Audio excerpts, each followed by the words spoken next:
guys, welcome back to our channel, Plots with a Twist, where we discuss books, amongst other things. And we got our wrap up. Yes. We filming a little late, but that's okay. Yes. We had a lot going on this month and we did a lot. It's like we're trying to be consistent, and our consistency in bringing you content is causing our videos to be a little bit everywhere as far as daytime. It's okay though. Y'all are along with us for the journey. Thank you for tuning in. Yes, thank you for watching every week, even when we post. Yes, and hey newbies. Hey newbies. Yes. But yeah, we're gonna do our wrap up today. Talk about what we've been reading. Did I take good notes? I don't know. We'll see. And we're gonna get into what we're gonna read in the month of now. It is May. All right, let's get into it. Okay, boom. So this girl been bragging that she read all these books, did all this stuff. How many books you read? 5. I know, right? I am impressed. Who is this girl? Okay, let me see. 1, 2, 3, 4. Okay, we matching. Okay. All right, so you want to start or you want me to start? I'll start.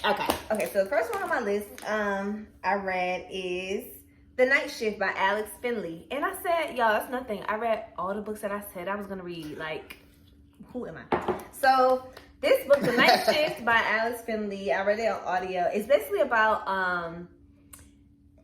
one night at this Blockbuster Video. I used to work at Blockbuster Video, y'all. That shows my age. I used to work at Hollywood. That shows rivals. Right. So Blockbuster Video, 4 girls are working the night shift there, and they are attacked. 3 of the girls are killed, and 1 is survived. That's in 1993, I think, or 1999. So then fast forward, and there's 1 survivor. So fast forward 15 years to the present, another similar attack takes place at an ice cream shop. 3 girls are killed, 1 survives. And the story just follows the 2 survivors and the 2 FBI agents who are trying to figure out how these attacks are connected, and what all happened. And the thing about the first attack is that the suspect was found, but then he is I think, during the trial or before they went to trial, he's let go, and he flees. So they think it could be the same murder, or is this a copycat, whatever. So yeah, the story just follows that.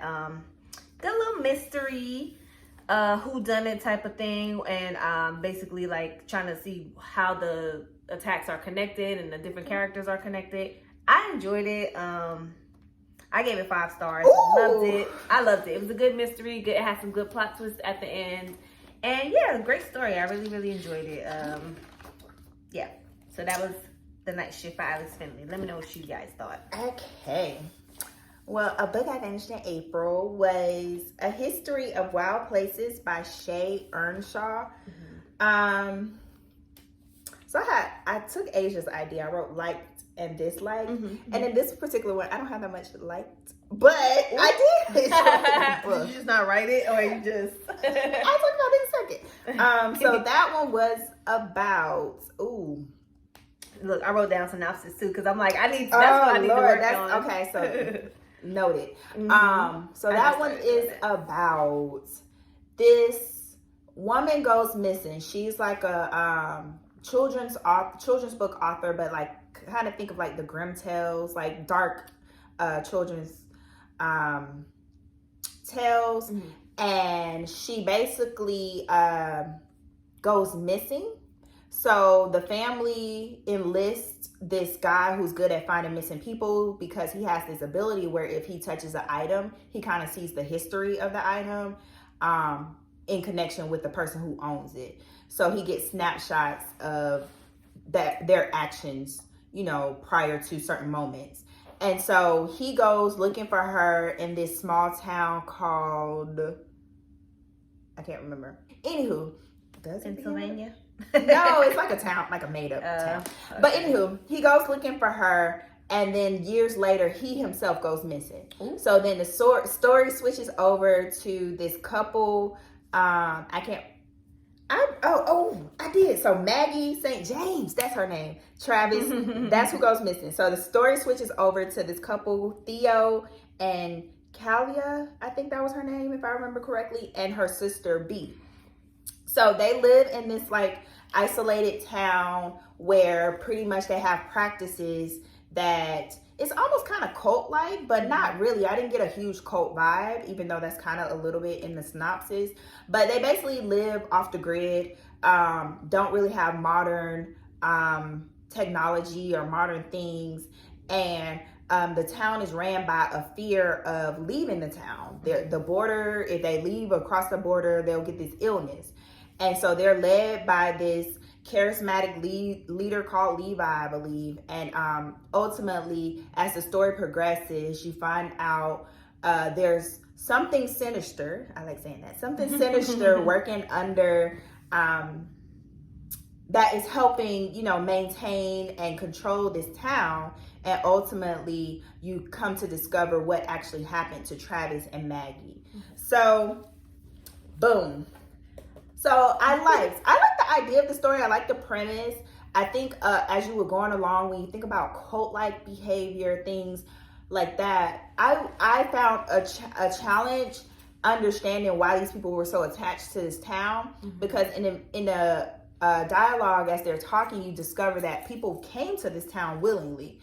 And so when you're thinking about illness, it's like, why aren't they leaving? They know doctors and medicine, can work.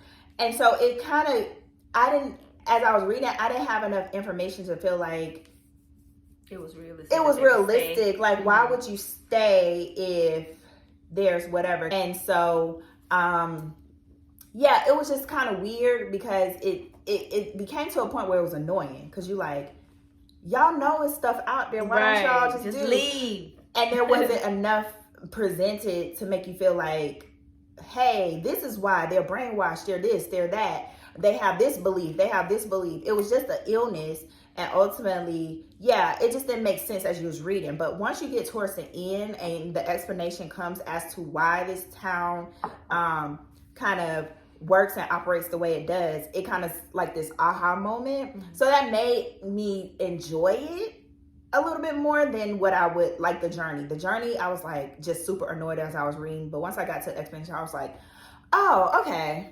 Thank you. That kind of makes sense. So I'll say that. One thing, I did do it on audiobook, and I felt like some of the narrators were like whispering. It's like sometimes the narrator can throw the whole thing off.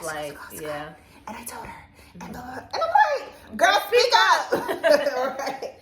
Shy Ronette. If y'all know about that SNL skit. But I just like throughout that bothered me because I'm like, girl, I can't hear you. What are you saying?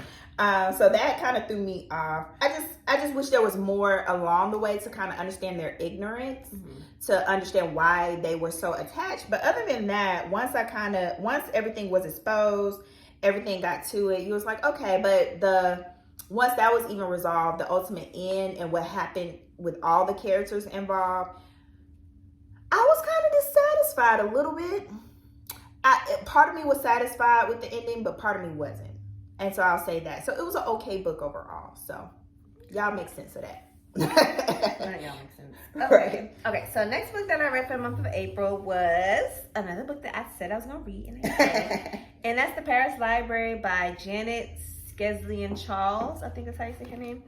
So this book is actually based on a true story about the librarians who worked at the American Library in Paris during World War II, and that's like an actual place. So true story. All the characters in this book based on real people, and it basically follows Odile is the main character, and she grew up in Paris. Became like a librarian and during World War II, and was a part of the librarians that fought to keep the library open and keep like stuff running. And she moves to, after all that, and in her older age, she meets a little girl named Lily in like, what was it, 1983 in a small town in Montana. And they, you know, she's like the mysterious like lady from Paris who nobody really knows. She doesn't really talk to anybody in her building, but the little girl Lily is her neighbor. And Lily knocks on her door one day and tells her that she's doing a report on Paris for school and wants to talk to her. And they start like a friendship, and it just basically goes into, it goes back and forth from present to back in the day to World War II and like what was going on, and basically how Odile came to Montana, and also the relationship with her and Lily, and Lily's problems as a young girl growing up in small town Montana, whatever. So it was a great book. I liked it. I gave it 4 stars. It was very long-winded. I will say that's what I didn't like about it. I feel like a lot of the stuff maybe not couldn't have been taken out, because I do think that everything that was told and all the different characters served a purpose in the story, but it was just long. It was just a long book.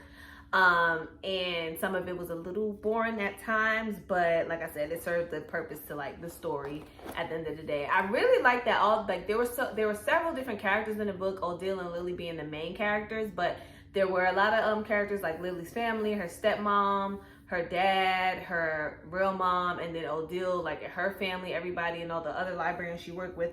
I like that this book actually, it fleshed out all the characters really well without, I guess that's why it was so long too, because it gave them all their own little stories without it, like, it didn't really have to be told from all their perspectives, but you still got a great sense of like all the characters in the book. And yeah, it was just great. If you like reading and of course like libraries and stuff. And then at the end, because I listened to it, at the end, it, she like the author gives you like a rundown of all the like who all the characters were based on, like the real life people, and all the little like research she did and stuff to do the book or whatever, and she gives like her thinking. It was like really interesting. I'm like, oh, okay, like this is cool, like this is actually like all this stuff actually like happened, and you know, World War II, and that's, you know, the Germans and Nazi, like all that type of stuff. So it was, you know, it was real back then. So it was very interesting to hear about, and I enjoyed it a lot. It was good. It was just a little long-winded, but loved it. Loved you. I think you would like it, Kristen. Why? I don't know, it was just good. I know you don't like historical fiction, but it wasn't really, it did have the history aspect, but it wasn't like, it's probably like Nightingale. Nightingale had history, but it wasn't. Yeah. It was more so the happenings. Yeah, of the people. Okay. Right. Instead of like the whole thing being based on World War II. Like I didn't get that. So it was good. Okay. So another book I read in the month of April was The Final Revival of Opal and Neve by Dawnie Walton. Mm-hmm. All right. So that one was kind of like, if I had to compare it to a book, I compared it to like Daisy Jones and the Six, in that it was like the book in itself was like its own presentation. Like, you know how the author's writing a book in the book, or how the main character is writing a book in the book, and then that's the book. Yeah. So that's kind of how it was, but it was basically done interview style, in that it was going, you know, capturing the authors or the main characters' conversations with these icons. So pretty much it centers around this duo, Opal and Neve. So Opal was like a black woman, really striking, kind of really against the norm, and Neve was like this British rock and roller, came up in the time of like the Beatles and stuff. So they were like really popular in the early 70s. And this is not a spoiler, but Opal had like a affair with her drummer, and her drummer was married, and the interviewer was the daughter of that drummer. Right? Scandalous. That gets very Taylor Jenkins Reid. It does, but they already knew. Like, they already knew this. Okay. It wasn't something that was revealed. Okay. So yeah, the interviewer, Sunny, that she had a connection to Opal because of that reason. Mm-hmm. She also, the drummer died in a riot that kind of escalated and kind of moved Opal and Neve into like stardom. So the journalist, Sunny, her goal was to kind of get the get the sense of what happened, how it happened, and ultimately the impact on the band. And she was just trying to tell a story. So she really was trying to go into that. But as she started to uncover things in her different interviews with different people, the story took a turn for her as a writer, and ultimately kind of impacted her own career and her own thoughts and feelings about just Opal and Nev as artists. Because she, even though she knows that Opal was like her dad's mistress, she still kind of has her on this pedestal. She still was a fan. So yeah, it was just kind of like breaking down that dynamic and ultimately allowing her to tell the story that she's choosing to tell through Opal and Nev's eyes. So yeah, it's pretty much that. So I will say I did like really the characters. I really enjoyed the character of Opal. She just was really dynamic, really one of those no nonsense kind of black women, and really kind of testing the times, because of course in the 70s, it was a lot more civil unrest than of course today, but we still have it. So she was really kind of not trying to be this political figure, but spoke out about her experiences and ultimately just her attitude and her vibe I really enjoyed as a reader. I did enjoy the presentation of it. I liked how it was telling the events from the people involved eyes. I typically like stories like that are presented that way. I did like the discussion around like just racial tensions, racial history, things like that. But it wasn't like blaring in your face, but it was definitely part of the conversation because it was part of their whole thing as a duo. What I didn't like though, I just didn't like the pacing of the events in the story. It seemed like the writer was pigeonholed, so she had to like make sure certain things happened or certain things progressed a certain way. And I don't feel like, you know, the story had air to room to breathe. If that makes sense. It just felt like it was just like, oh, I started this way. It got to the climax. Let's see how we can figure out how to still operate and work and communicate how the journalist is dealing with this thing and ultimately still tell a story as if this is the journalist's book. So it's kind of weird in that it just didn't feel like that overall presentation it kind of felt unsuccessful a little bit, if that makes sense. Even the climax, it just kind of felt like, oh, building up to this big thing that could disrupt the whole premise of everything that's going on, the whole like dynamic between the duo. And it's like, once it's uncovered, it's like, meh. We'll talk about it again later. And even when it is brought up again later, it doesn't feel like, you know how you hear things that happen to people and you're like, I want justice. I want this to happen. Like none of that. I didn't feel satisfied in regards to certain events in the book. I'm trying to keep it vague, but but overall, I would say it was an enjoyable read. It's just certain things about it I wish was a little bit more, or there was some, maybe even if it was like 7 Husbands, where it's like there was a break away, like from the actual events as they were happening, the conversations as they were happening, instead of it just being all this is, hey, footnote, this is my experience. Like I wish there was something to kind of separate her journey in regards to her interviewing these people that have had an impact on her life. So that's my thoughts. Boom. Okay, so next book on my list, or that I read this past month, was Black Girls Must Be Magic by Jayne Allen. That's her name, right? Okay. So I read that too. That's the second installment in the Black Girls Must Die Exhausted. It's a series. I believe it's gonna be 3 books, if I'm not mistaken. And basically it just continues on with Tabitha Walker and her story with her friends, and her in this installment she's dealing with a baby and how she gets there. That's in the synopsis, so I'm not giving nothing away. But you know, how she got the baby and all those things, and her relationship with her on again, off again, boo, Mark, I think that was his name. And you know, her friendships, and also dealing with discrimination at her job. Because y'all know she's a was she a reporter, a TV like anchor, and so you know she's usually wears her hair in a nice little conservative weave, but you know she started in this book. She has started off with her natural. I think at the end of the last one she had went natural or whatever, and so she's dealing with the kind of the repercussion, so to speak, of that. And yeah, it was cute or whatever. Like it was, I feel like this book was very short and very like. Yeah, kind of like left off on a cliffhanger too. So I guess to get us ready for the last installment for the next book, and that's when things are gonna all come together. Yeah, I read like half of it and then I listened to the rest. But I enjoyed it. It was cool. Tabitha, she was getting on my nerves a little bit because she was getting in there. But she just be so like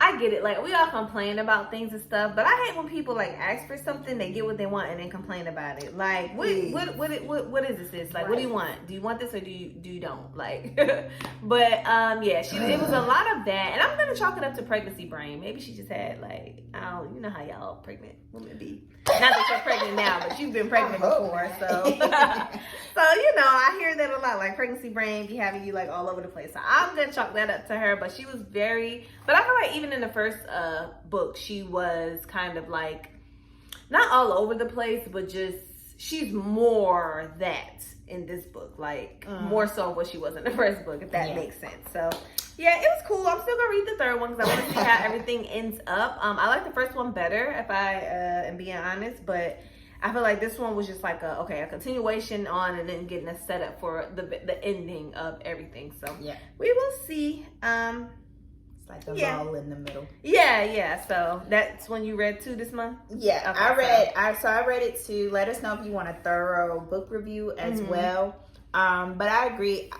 So I had a gripe about the first one a little bit. I didn't like the first one. I just didn't like the writing style. I felt like it flowed. You were able to follow along, but I felt like it was very contrived. It felt like the author was trying too hard a little bit. So I will say this one, it feels like she felt a little bit more comfortable and a little more confident.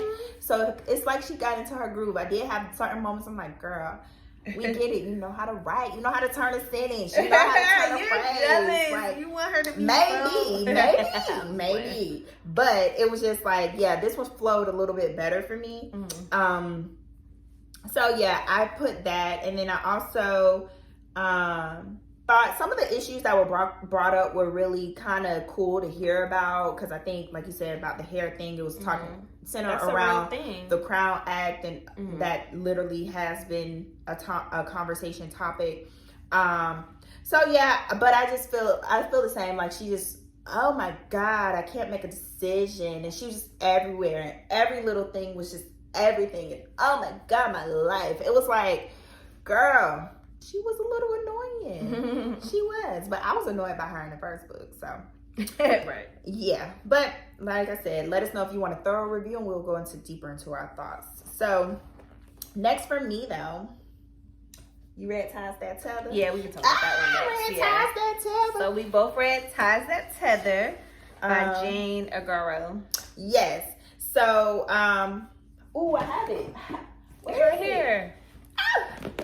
I like the cover. The cover is super cute. I love the colors. Yes. So we read Ties That Tether. So that was about this young girl. She has Azire. I didn't get to write notes on her, but Azire. She has this. She's of Nigerian descent, but she lives in Canada. She has like a very overbearing mother who is really rooted in keeping her culture instilled in her daughters. And ultimately, Azire has taken on the burden of making sure she marries a Nigerian man, making sure she keeps like everything in the family. Because she made a promise. Copacetic, please. Yes, she made a promise to her dad about it, and she's only dated, Black Nigerian men. But her mom gets to a point where Azire's getting older, which she's 25, by the way. Like, is she? I thought she was closer to 30. No, she's 25. Oh my God. Right. Like, Mama, please, I got time. She's 25, by the way, but she's getting older, and her mom pretty much starts to set her up on dates with Nigerian men in the community that she knows, and one of the dates go bad, and after the date, basically Azure goes to the bar and meets her what becomes her love interest in the story. What was his name? Raphael. So there ensues, and it's not spoilers, there ensues a one-night stand that escalates to a situation where he ends up later getting hired at her company. So they have he's white. Oh, and he's white, so Spanish. That's just like a... So that's a no-go. But she was going to chalk it up as a one-night stand. But now that he's back in her life at the company that she works at, they have to navigate and deal with each other, interacting with each other, and some other things happen that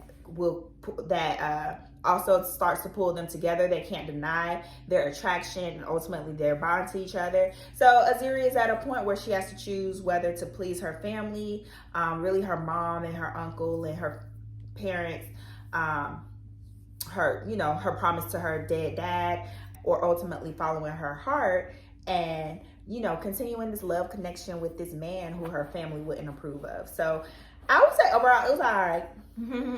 It was all right because it was like details were miscellaneous. Some of the details weren't really important. And ultimately, as you get to the flow and the plot of everything, it just was like nothing really exciting to really want to engage with, but it wasn't a bad book. There was moments throughout that you kind of got excited, but they weren't really make or break when it came to like just really celebrating the book in a way that I've celebrated books like this. So yeah, I just thought it was okay. What did you think?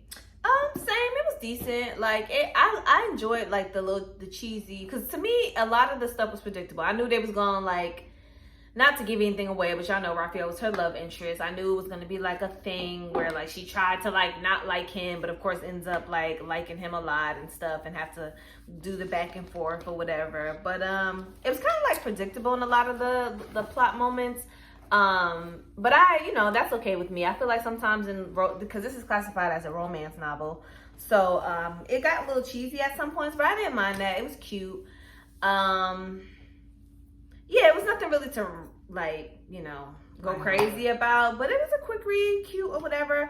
There was one, she had another love interest that her mom had set her up with. It was like a guy that she had known in her youth or whatever, and then he kept coming around. That whole thing was unnecessary to me. Like, I don't understand why they even put that. I get it, but he kept coming back, and it was just like, I guess it's like to give her another option. Yeah, another option, but it wasn't to me it wasn't a realistic option. Like, it wasn't like not even realistic. It wasn't a believable. Yeah, like, girl. It's like, girl, what?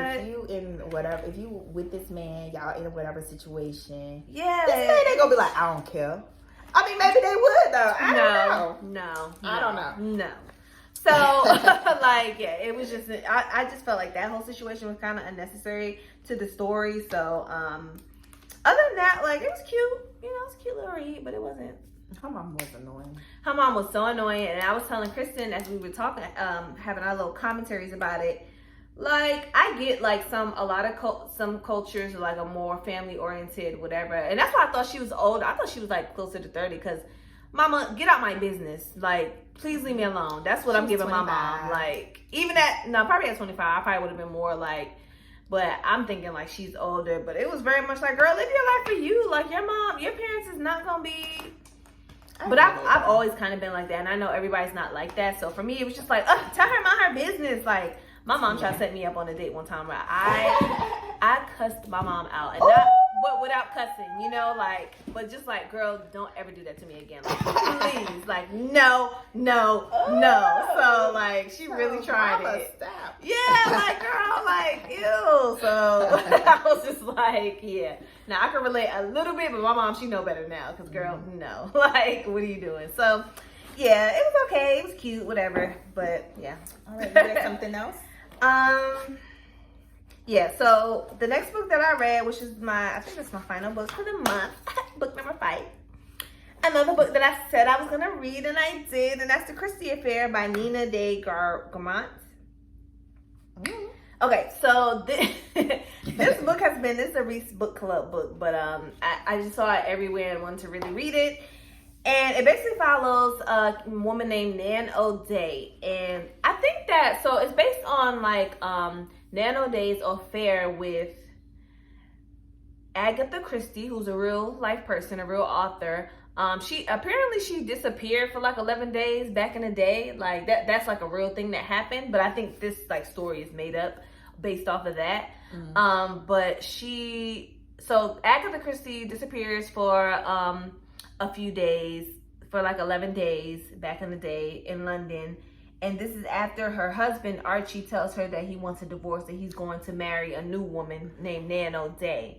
Oh. And this story basically follows Nan Oday's like involvement in that and what was her ultimate goal. And it does have like a little plot twist and everything in it. But that's basically what the story is about. And it just goes over like Nan Oday's life and her connection to Agatha Christie and her disappearance. Okay. I like the mystery. I like the plot twist. I feel like it dragged. For me, it was a lot to listen to. It was a lot to like get through, but I wanted to finish it. And it was boring. It was boring in the beginning. But when it got towards the end and you started to understand like the main character Nan, her motive for getting with Archie and doing everything she did, you're like, oh snap, that's kind of crazy. So at the end of the book, it got good, and I did enjoy the kind of like twist and the discovering what her ultimate motive was. So that was good. But other than that, like it kind of like dragged on, and at first I was like, I don't know if I like this woman. Like, yeah. What is she doing this for? But towards the end, you see exactly what is happening. I don't want to give anything away because it is a major part of the book. And yeah, it was cute. It was cute towards the end, but it was boring in the beginning. Not gonna lie, I was like, Reese, what is this? Because that other book that I read too, The Paper Palace, I'm like, girl, this is not it. But these are two Reese book clubs. She usually be on point, but it wasn't given for me. But yeah, so that's The Christie Affair by Nan Oday. Y'all let me know if y'all read it. Did y'all enjoy it? I think a lot of people did enjoy that book, but it was cool. It was cool. All right, so what else did you read this month? The last book I'll mention, I didn't quite finish it, so you still beat me. You beat me. That's She Who Became the Sun by Shelley Parker-Chan. Ooh, I like the cover on that too. Right? So, I will say I'm like more than halfway through, so I'll still talk about it. And if my thoughts change, which they probably will, I'll update you all. But pretty much this is about a young girl, focuses on this young girl. She's growing. Oh, so this is a real historical fiction. Like, yeah. When I think of historical fiction, so this is about a young girl who grew up in like 13th century China. Is it China? Yeah, 13th century China. And pretty much she's facing, like, her family is her older brother, and her dad. They're the only surviving members of their family because they're growing up during a famine, or they live in the farmlands where there's famine. So it's really challenging for them to really survive. She's really like one of the only girls that's been able to survive because either they died of starvation or have been sold off or whatever for any other means. So one day her dad takes her brother to get his fortune read, and he's destined for greatness. And the young girl asks, can my fortune be read? And she's like, the fortune teller tells her that she's destined for nothing. And so, wow. Right. So therefore, so shortly after that, her bandits come to their home, kills her father, and then her brother, in his despair, goes ahead and kind of takes his own life. So she kind of thought it was a waste that, hey, you're destined for greatness, whatever. But she decided on that day that she would take his fate. So he was supposed to go to a monastery and ultimately become a monk and a respected person. So she knew that he was destined for greatness. So that was really her driving force in life, her survival, her desperation, and ultimately taking and owning her brother's fate. And so it does give Mulan vibes, because I saw that on the synopsis. It was like Mulan meets Song of Achilles. So yes, I got very much both vibes as I was reading it. So the story goes on into her life, and ultimately some of the things she has to face in order to take and own that fate that was handed down, that she's taken ownership of. It does go into wartime in those years. I will say this, overall, later in the story, it starts to switch perspectives between these other characters that are involved in this war that is brewing, and ultimately that becomes about from these different leaders trying to kind of take over. So you get a lot of that. What I will say, the story was a little challenging for me to follow. Because I'm listening to it on audiobook. Other than that, like events, like they jump years, but how it's presented, it's like this year, 7th month, and whatever, and it's focused on the location. And so you didn't know a perspective shift was coming, where it's now a different character. So you're like, wait, who are these people? So I would just say it's a little bit of a labored read. Especially listening to it, it's a little bit challenging to kind of keep up with what's going on. But overall, it's okay so far. I wanted to get to just the nitty gritty of what's going to happen with her. But overall, it's nothing, it's not like it's a very much history, like war, whatever. And I just wish I had enough or focus more so on the main character in regards to just her journey, her overall experiences, and really what she is doing to make sure she can own this fate that she's taken on. So we'll see if that changes though as the events get to an end. It seems like a lot of fluff though. All right, but let's get into what we will be reading for the month of May. We're gonna do 5 books again. No, I'm gonna do 3. Okay. One of these books is like 8 books in one. So a girl. So why did you do that? You want to start? Okay, I'll start. Do I have it? I don't have any of my physical books. I thought I did. Oh, I do, right here. So we were suggested this book some time ago, but let me put that on my list. Right. I got it on my Audible eventually, but that is In Every Mirror She's Black, by Lola, Akinmade, Åkerström. Yeah.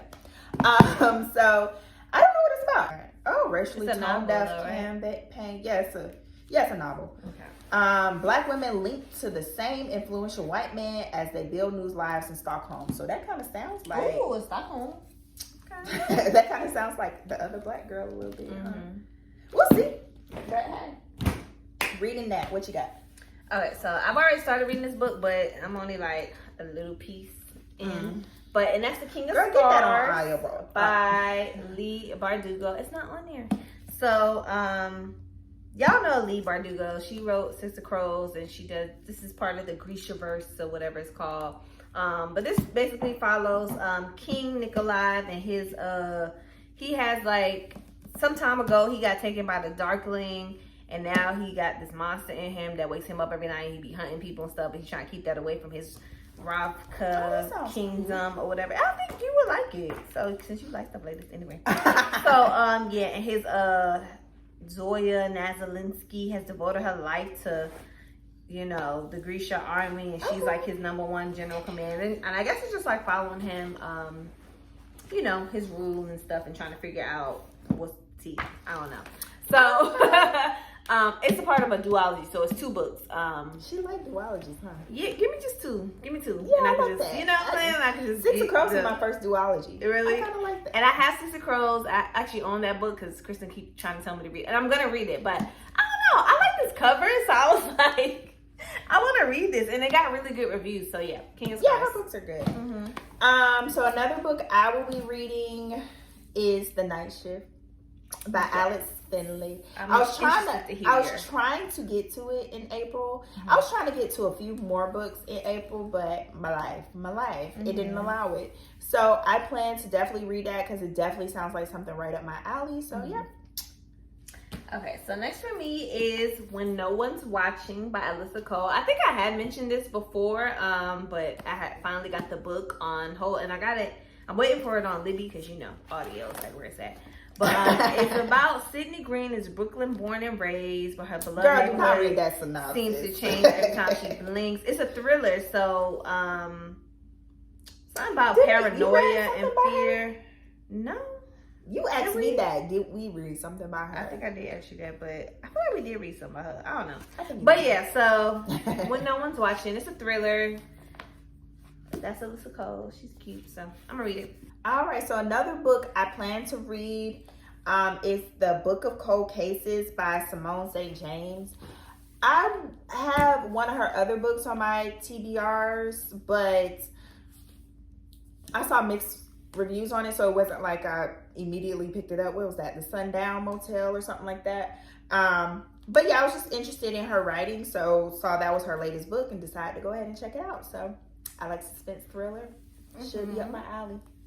What you got? Okay, so next book is a book by one of your faves, V.E Schwab, and that is Vicious. And I think this is a series because the next one is Vengeful, and then there's another one after that. But look at you on your series. I know, like, who am I? I don't know. I've been wanting like a little fantasy in my life, a little like, you know, like I don't know. I just been needing that. So not sure what this is about, but it says Victor and Eli started out as college roommates and lonely boys, blah blah blah.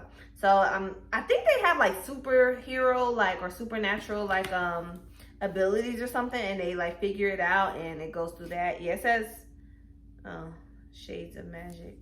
So yeah, V.E Schwab. All right. Well, speaking of V.E Schwab, I will be reading Gallant, her latest. I think I did see that. Gallant. I never know how to pronounce that word, but I'm reading it. I'm reading it, and since you said you're only doing 3 books, I think if I have a moment, so that's 4 for me. But if I have an opportunity, I plan to tackle some of the books I mentioned before. Like I'm still trying to read 18 by Jayne and Jaeckel. Still trying to read some other stuff, but the one that, of course, audiobook is where I'm at right now. I'm sorry. The next one, if I have time, I'll read The Trespasser by Tana. Go ahead and wrap up. 20 hours long. It is. But I'm going to go ahead and wrap up the series because I want to wrap up the Dublin Murder series. So. Yeah, I need to too. All right. So this is, y'all see what we read. I know. You get a lot from us. It's going to be a little bit longer than what we usually do. And let us know, like, if you want any reviews on any of the books we mentioned that we already read. Now we reading. Yeah. We reading. We just got to get consistent in front of you guys. Consistently. But like this video, subscribe, ring the bell, and we will be back next time. Bye.